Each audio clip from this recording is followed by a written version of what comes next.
This is about the. This is in the growing old kind of bracket. It's about the phenomenon that when you're young, all the kind of terrible things that happen in the world just don't seem to affect you. You're just so busy focused on whatever you're doing that it doesn't seem to bother you. And as you get a bit older, suddenly and reading the paper and listening to the news, suddenly all the awful things that are happening start impinging on you, and you start to sort of feel a bit ashamed of the human race. And this is about that. It's called Colouring Book. When you're little, life is like a colouring book that needs only water to reveal the picture. A dab here, sunset. A dab there, the sea. Another dab, a rainbow. As you get older, different pictures emerge. Brightly coloured friends, lovers, holidays, children. As more time passes, the colours fade. The picture turns monochrome. A stark etched image emerges. The everyman de nos jours. Nondescript, you passed him in the street. He imprisons and assaults his daughters, makes them bear his children. Strolls into an international hotel, shoots everyone he sees.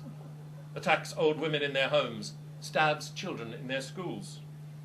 Hiding behind a uniform and a prison door, turns political opponents into bloody pulp. As I throw the colouring book away, I remember a kindly nurse who eased my pain, the friendly face of my newsagent, my concerned son urging me to take more exercise, and I'm forced to admit, there's still a few of us out here, marginally less lethal than mambas or sharks.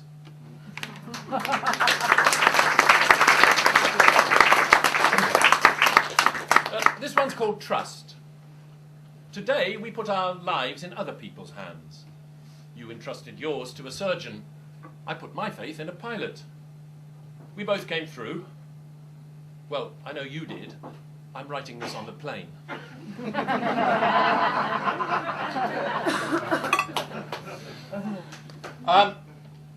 This is about being a student in the 60s, which, looking around, I'm sure quite a few of us were. In among all the fun, drugs and irresponsibility, there was also a phenomenon of being a student then that you sort of shone a searchlight on the society that you were in, and very often what it revealed wasn't that pretty. This is called Joburg number 2. Late one night, slightly stoned, I'm driving on Jan Smuts Avenue down the hill towards the zoo. At the bottom, a traffic light, totally buckled by the car on its side wrapped around it. The accident has only just happened. I jump up on the car, bend down to heave open the door. Hands grasp. Hauling a passenger out, an explosion of pain on the back of my leg. I spin round to see a policeman pulling back his truncheon for a second blow. Seeing my face, he's instantly contrite. "Ah, sorry, I thought you were a native." For a moment, with the pain, genuine confusion, then clarity. The car's occupants were black. This man couldn't conceive of help being offered by a white.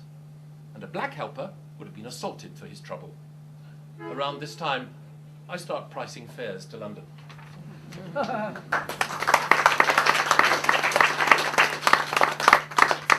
Now, you may have picked up in the prologue that bile was one of our subject areas. Wonderful. Got to get it out. Very therapeutic. Purely personal, but out it comes. And the way we can do a couple of those. The Thing About is the sort of blanket title.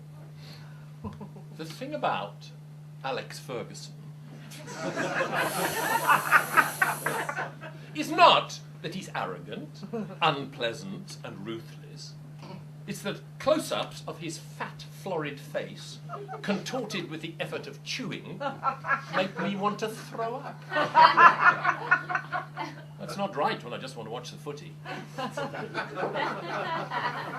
Now, leading into the next section, just a little tale about my son Gwilym, who grew up round the corner in Montague Street, and when he went to Coram's Fields Nursery. And when he was about 3, I was kind of taking him through Russell Square with his little plastic trike. And it was about this time of year and all the leaves started falling. We were playing this game about how long it took between leaves falling. And then the discussion got as to why the leaves were falling. And I said, well, that's because they're dead. And he looked at me and said, "Am I going to die?" And I went, "Yes, Squill, you are." And he promptly burst into tears and was really upset. I said, Gwil, hang on, you're 3, Granny's 83, she's still with us. You know, perhaps you don't have to worry about that too much. And he said, yeah, okay, and took it on board and calmed down. We got to the end of Russell Square, and his little classmate Sammy came ramming up with his mum. Said, hi, Gwilym, and Gwilym pointed at him and said, you're going to die! I can still picture Sammy's little crumpled face. Anyway, well, no, I had a similar problem as little Gwil and Sammy. When I was very young, I had a terrible, appalling fear of death. I used to wake up gibbering, and Mum and Dad would come around the bed and look while I was doing it. And of course, it hasn't got any better as I've got older, so I'm obviously getting closer to it. And a pal of mine a long time ago said, well, you should write about it, that will help. Well, I have written about it, it hasn't helped. However, we do have a great watch of poems about death. Don't panic. We're just going to pepper the evening with them, aren't we? Yes, a light sprinkling of mortality. So I'll kick off with this one, and it's called After Birth. After birth, there's life. After life, there's death. After death, there's afterlife. Maybe. After afterlife, maybe, there's death properly. After death properly, there's more death, I imagine. After more death, I imagine, there's even more death. Unfortunately. After even more death, unfortunately, there's even more death. For fuck's sake. After even more death, for fuck's sake. I don't know what there is. But I bet it's not a bundle of laughs.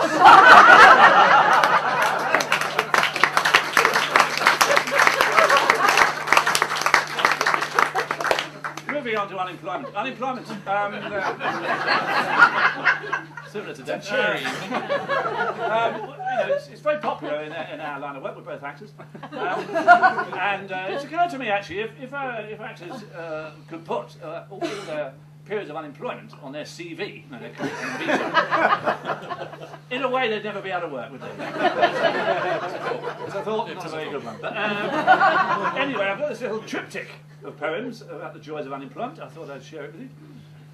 If there was 2, it would be a dipstick. It's 3, so it's a triptych. And this first one's called What Shall I Do With Myself Today? What shall I do with myself today? Can't pace up and down the lounge until tea time. I did that yesterday. Must ring the changes. That's what makes life interesting.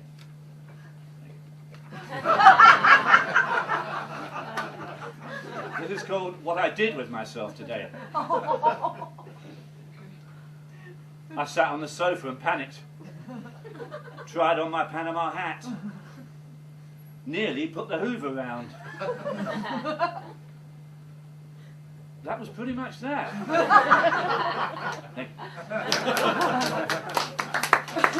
And it's called What Shall I Do With Myself Tomorrow?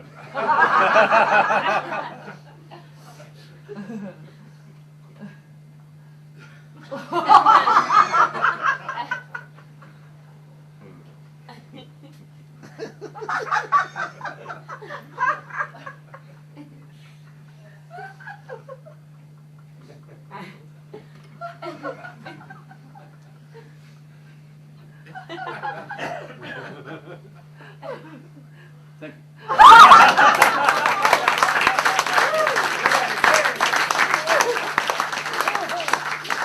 But there is a more social side to being unemployed. It's not all loneliness and shit. This is one of an occasional series. It's Funny Who You Meet, isn't it, series? And this is called It's Funny Who You Meet Down the Dole, isn't it? Signed on the other morning. I'm unemployed, you see. Bumped into Omar Sharif. Seemed a little odd to me. I thought he was working. I said, Omar, you old bastard, what are you doing? Hello, Nobby, he said, I've had a fucking dreadful year. Joined the club, I said. So went down the pub for a beer and some grub. I sat here, he sat there. Talked about Lawrence of Arabia and how the sand gets everywhere. He still suffers, apparently.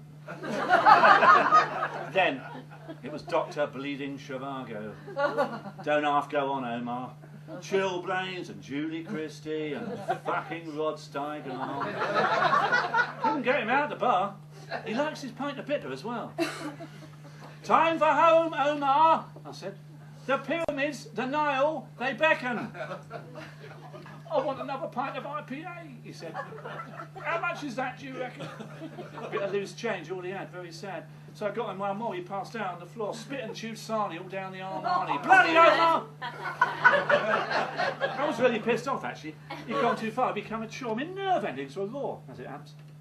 College of it was out the door onto the street, managed to get him back on his feet. Such a relief!